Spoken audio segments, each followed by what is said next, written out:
안녕하세요. 경제전문 변호사 김나기입니다. 직장인이라면 경업금지라는 말 한 번쯤은 들어보셨을 겁니다. 경업금지란 영업비밀을 보호하기 위하여 퇴사 후 일정 기간 동안 동종업에서 종사하는 것을 금지하는 겁니다. 회사 측의 경업금지 요구 반드시 지켜야 하는지, 퇴사 후 같은 업종에서 일하는 것은 무조건 불법인지, 이와 관련하여 질문 주시는 분들이 굉장히 많습니다. 제가 하나하나 차근차근 설명해 드리도록 하겠습니다.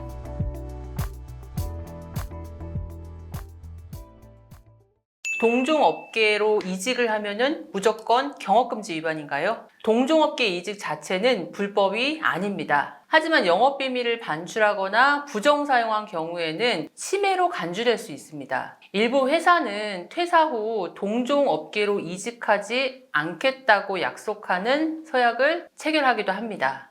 정당한 보상을 받으면서 이와 같은 계약에 서명을 한 경우가 있다면 이를 위반한 경우 법적 책임을 질 수는 있습니다. 따라서 안전하게 이직을 하려면 퇴사 시 회사의 자료를 반출하지 않아야 하며 서명을 한 계약서에 경업금지 조항이 있는지 확인을 하고 법적 검토를 할 필요성이 있습니다. 경업금지 약정서를 작성할 때 반드시 확인해야 할 것들이 있을까요? 경업금지 약정으로서 효력을 인정받으려면 몇 가지 조건들이 있습니다. 첫 번째, 경업금지를 통해 보호하고자 하는 영업비밀이 실질적으로 그 회사의 핵심 기술 또는 영업비밀인지 여부를 확인해야 합니다. 두 번째는 제한 범위가 합리적이어야 합니다. 경업금지 기간, 그 지역 범위가 상당히 광범위한 경우가 있는데요. 예를 들어 무작정 7년 동안 동종업계에서 일을 하면 안 된다 라고 하는 경우에는 무효일 가능성이 높습니다.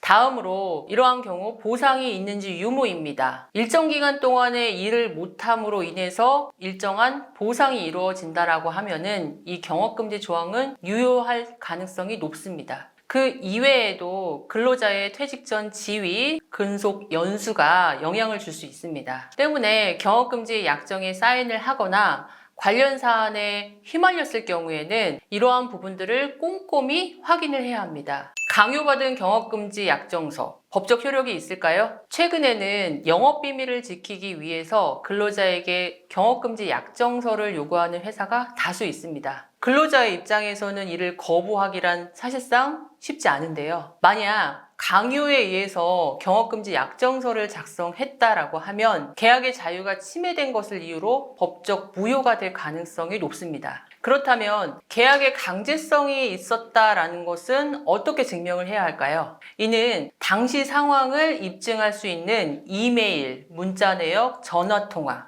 이러한 객관적인 자료들을 확보해 두는 것이 필요합니다. 회사와 이러한 조항에 대한 조정이나 협상이 가능하다고 하면은 조정을 하는 것이 좋고요. 그렇지 않다라고 하면은 이 유효성 문제에 대해서 조금 의심이 든다. 변호사와 상담을 받는 것을 권해드립니다. 비밀 유지 서약서는 정말 효력이 있는 건가요? 서약서를 쓰고 자료를 유출하면 무조건 영업비밀 유출로 처벌을 받나요? 경업금지 서약서와 마찬가지로 근로자에게 비밀유지 서약서를 요청하는 경우도 빈번한데요. 실질적으로 비밀유지 서약서는 법적 효력이 있습니다. 단, 영업비밀 침해 사안에 연루되었다면 이 비밀유지 서약서를 꼼꼼히 살펴볼 필요가 있습니다. 기간이나 정확한 비밀 유지 범위 등 세부 내용에 따라서 결과가 달라질 수 있기 때문입니다. 또한 해당 자료가 영업비밀로 인정되는지 여부도 반드시 확인을 해야 합니다. 머릿속에 남아있던 자료를 창업 이직 과정에서 활용하였다면 이것도 경업금지 위반일까요? 머릿속에 남아있는 일반적인 지식, 업무 과정에서 습득한 경험, 업무 방식을 활용하는 것은 전혀 문제가 되지 않습니다. 하지만 머릿속에 있는 정보를 활용했다고 하더라도 영업비밀 침해 또는 경업금지 위반이 될 수 있습니다. 퇴사 전 특정 영업비밀을 문서화하거나 암기화한 경우, 예를 들어 중요한 가격 정보, 매출 정보 또는 배합 비율 이런 것들이 있을 수 있겠죠. 이러한 특정 데이터를 기억하고 이용해서 경쟁업체에서 유사한 전략으로 사용을 했다라고 하면 문제가 될 수 있습니다. 새로 이직한 회사에서 사실상 동일한 제품 기술을 개발한 경우도 마찬가지인데요. 만약 이전 회사의 기술을 이용해서 동일한 형태의 제품을 짧은 기간에 출시했다면 머릿속의 기억을 활용한 것이라고 하더라도 영업비밀 침해로 될 수 있습니다.